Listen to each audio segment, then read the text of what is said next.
Good afternoon, this is Jeff with Sewer Tech Northwest. Today we're at property address 553 Northwest Blair Loop here in Sheridan. We are located at the front of the house. I describe everything as if you're standing in the street, facing the front of the home. Just to the right of the doorway here, we have a 3-inch ABS cleanout. This will be our point of access. We're going to insert the camera and check the overall condition and serviceability of the sanitary sewer line. Water's running. We're going to zero the foot counter out at the base of the cleanout. And if you notice some of those stringy looking things on the way down there, they may have caught your eye and it might look like roots to you. They're not roots, it's grass clippings. In fact, I'll show you the clean out cap. Someone looks like they whacked the clean out here with a weed whacker or a lawnmower, and so every time someone mows the lawn, grass clippings get down there and they get caught in the cobwebs that spiders are also building and gaining access to through that little hole in the clean out cap. So just wanted to put you at ease there. Those are not roots. And you can solve that problem by spending $5 at Home Depot on a cap. Pretty easy peasy stuff. Anyway, we are at the bottom of the clean out here. We're zeroed out, water's running. Off we go.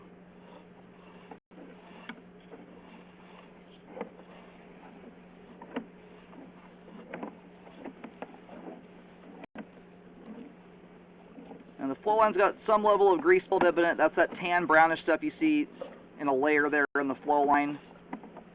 We'll see how that looks on the way out. It's not a terribly thick layer of it, and often my camera will carve a pathway through it. We just transitioned there over to PVC pipe. That looks like 4-inch PVC. Looks like we are getting into some level of standing water here. We'll take a look at this on the way out when the line is fully drained. So far though, with the sink still running, we are not getting we're not even exceeding an inch of standing water. And anytime you have running water can exaggerate a belly quite significantly. It's why I don't assess them until the line's drained out. One sink running can turn a 1/4 inch of standing water into what looks like almost an inch. So it looks like the pipe may have undergone a little bit of compression. There's a couple spots here where the line looks a little bit oval shaped, but thus far everything looks intact.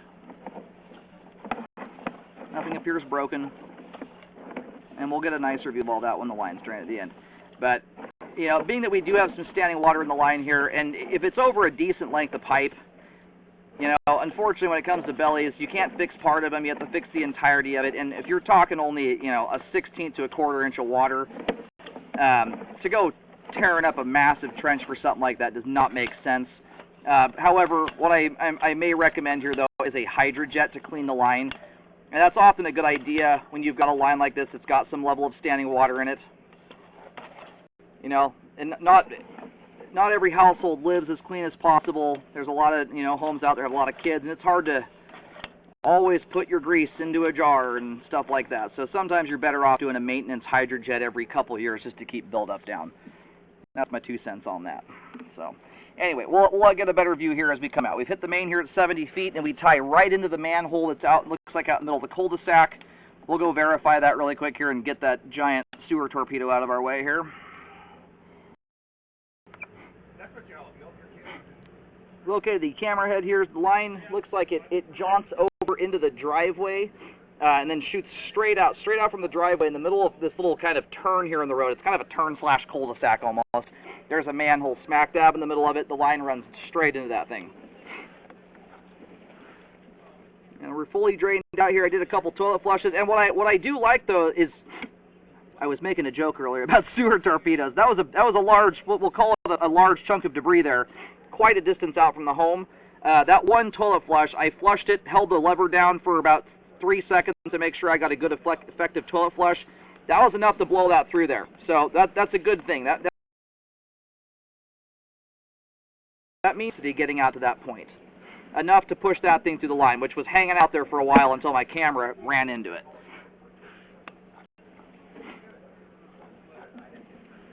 You've got a couple little lumps and bumps in the flow line here. There's like the line is, sometimes when these things get installed, you know, they're resting on top of some rocks that are a little bit larger than ideal, and the pipe can kind of deform over the top of them. You've got, it looks like a couple of those in here.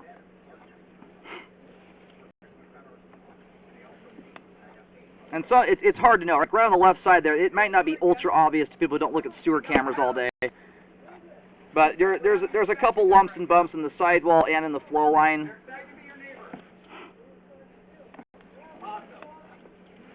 Nothing thus far looks like the pipe is broken, cracked, or anything. I am going to recommend cleaning on the line. There's enough buildup in here. I would like to see it cleaned out. As the line sits, though, it is still a functioning sewer line. But you can see how it gets extra thick here on some of these little spots. You've got these little deformations in the flow line, which kind of create a little bit of somewhat of a belly. I mean, once the line's drained out, it's stand under. There's another little spot right there, another little funky deformation. And the hard part is we never know what's caused these things. Now the pipe's in the ground. There's another one there.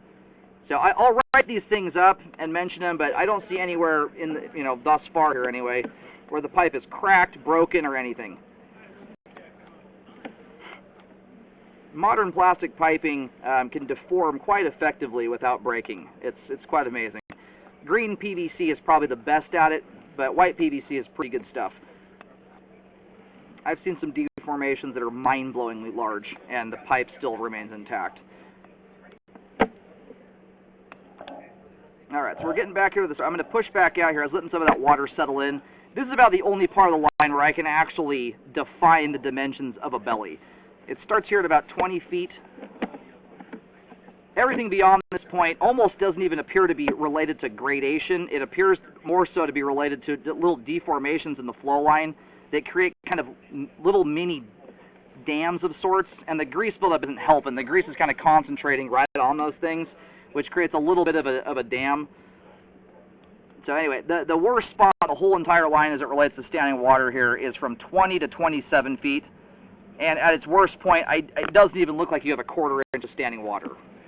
So in the world of bellies, I mean, this is hardly worth talking about, but you can see how the grease concentrates in these locations.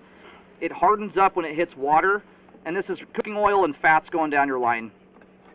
And then it floats to the top of the water and starts to stick to the sidewalls. So I'm going to recommend cleaning on the line to bring it back down to base, get all the gunk out of there, and then grease buildup is purely a living habit thing. You just have to build a habit in your life not to put it down the line. Let your pans cool down, wipe them out with a paper towel, or pour it into a jar. And you can keep, I did a house earlier today. A woman's lived there for 20 years. It looked like it had never been lived in. It was so clean. So it's a habit. If you do it right, you can keep your lines immaculately clean. And grease buildup, realistically, is more concerning to me. I've been doing this, if I haven't mentioned already, 13 years, 24,000 sewer scopes. Grease is more concerning in a lot of cases than a lot of structural issues. It's often the grease buildup that exacerbates things into problems.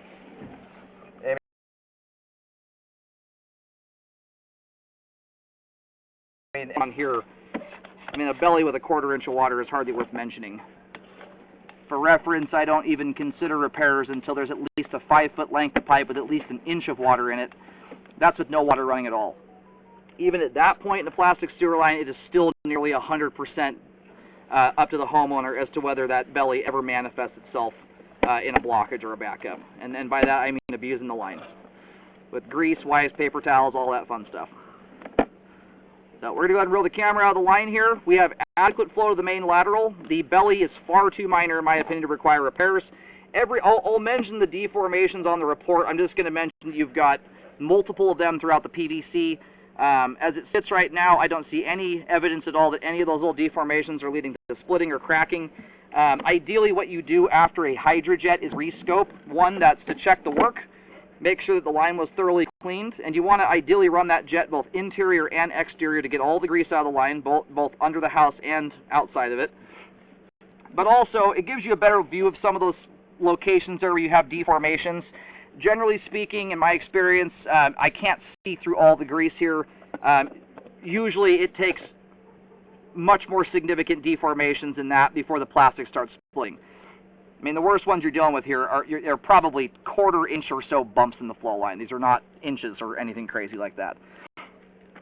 So I recommend to clean the grease out of the sewer line. Beyond that, unless something is uncovered during a rescope post-jetting, I don't see any need for repairs here. Everything is too minor and subtle to justify doing such a thing. Anyway, sewer line is functioning at this time. It will have proper flow and functionality after cleaning.